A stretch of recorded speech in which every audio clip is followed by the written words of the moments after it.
here's Laban. This is written, of course, in codex. Well, it's written in a code. Vayikra lo Lavan Agar Sahadutha. Let's see, Genesis 31. Let's look it up on our. We'll open a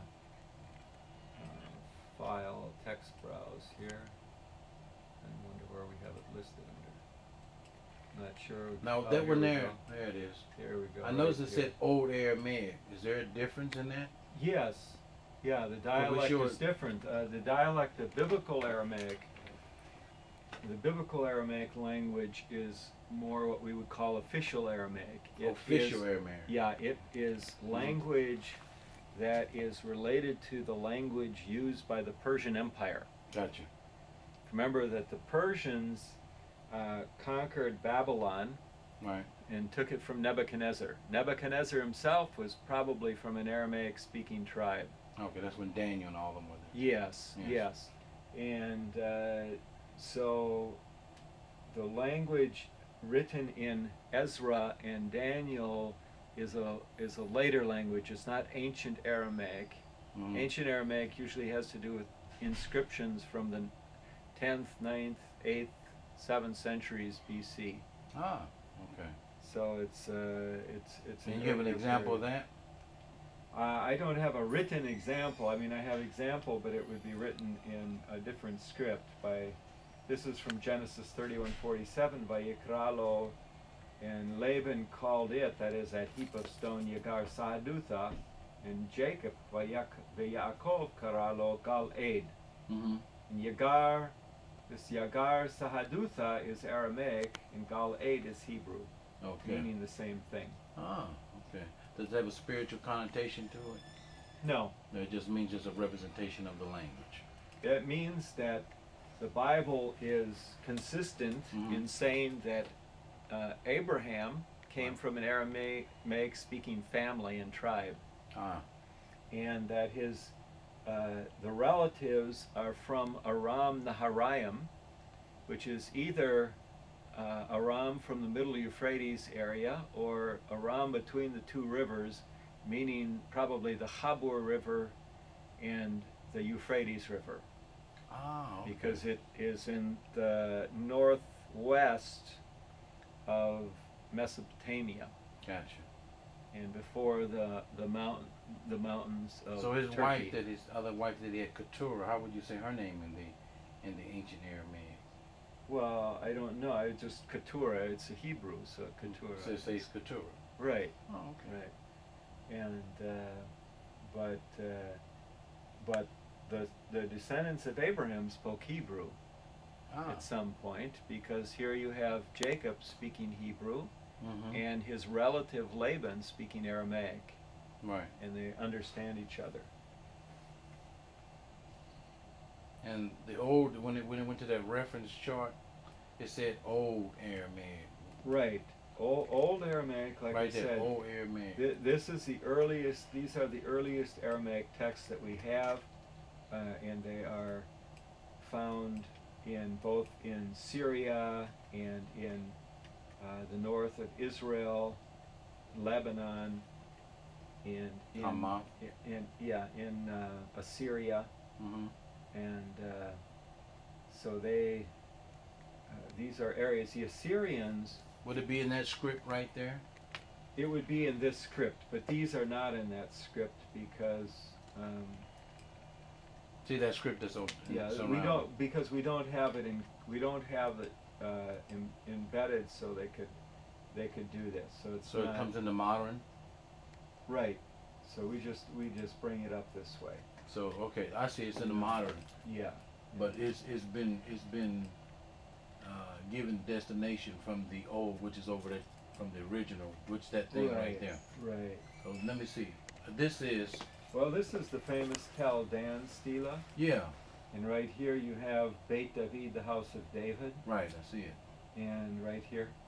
And this was written in Aramaic, found, of course, in modern Tel Dan, which is far north of Israel, and probably came from the times of the kings. What is this right in Israel? It's a reconstruction. Achav.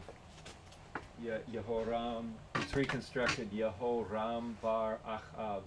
Jehoram, the son of Ahab. That's what. I was wondering why it was in parentheses King like of that. Israel. The Well, king of it's the reason it's in that is that is a reconstruction. It doesn't exist in the text. Or it doesn't. The text exist is in broken, Mm-hmm. and whatever is in brackets is someone's reconstruction. Okay, so when everything's in brackets or parentheses, that's like reconstruction. Right. Here, Melech Yisrael is not. Right. So there's so and so ending with Ram, the son of so and so, the king of Israel. So I think it's reasonable to reconstruct Yehoram bar Achav Melech Yisrael, and then Achazyahu bar Yehoram. Again, we have some Yahu name with bar something, probably reconstructing king, Malach Beit David, the house of the house of David. You have someone from Israel, someone from the house of David. And if you remember, the house of David was used frequently in the prophets to refer to Judea, right, and to the Judean kingdom. And so this is originally written in an old Aramaic script. It was, but we have. And the old, and let's see if I talk to the students, the old Aramaic script. This would look like this. It would look like that. Right. But once you get into this and you break it down, it comes over in this area. Well, we input it in machine transcription, and we just currently are representing it with this script because for most people who want to study it, they're not looking at the art side of it. Yes, sir. But they're just looking at what we have for a text. Yes, sir. And most people can read this script in text. And not the original old Aramaic. Yeah, not the old Aramaic script. It's Right. harder for most people. They would study it in a research class in university. Yes, sir. All right. Well, is it possible that you can just let me tell everyone, this is Dr. Jeffrey Cooley. He's an Aramaic. Well, this is Dr. Jerry Lund right here. Oh, you Lund. I'm sorry. Oh, this is somebody else. Okay, this is Dr. Jerry Lund. Right.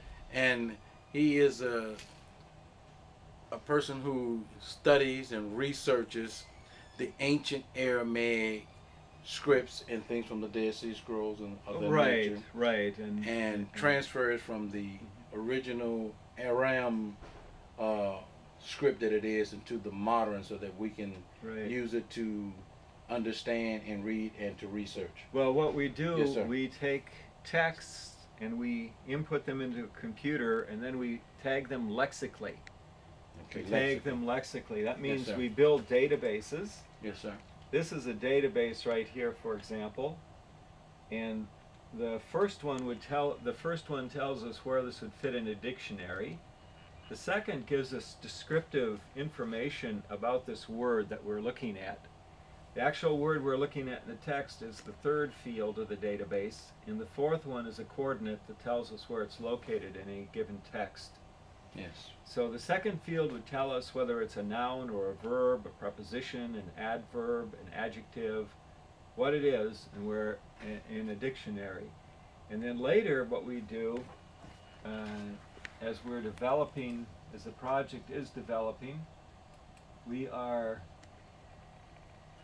developing, eventually we're going to develop here an online lexicon that can be used where we'll have citations. So Father would not be Abba? Well, we have it in the absolute form. We cite the nouns in absolute form. Av, Abba. Right, Abba. So Abba is, when you say the Father or my Father, it would be written in that form. Yes, sir. Now when they talk about the heavenly or the God, well, what would that God is also used as Abba. mean? Okay. And Because I know you would say Yisrael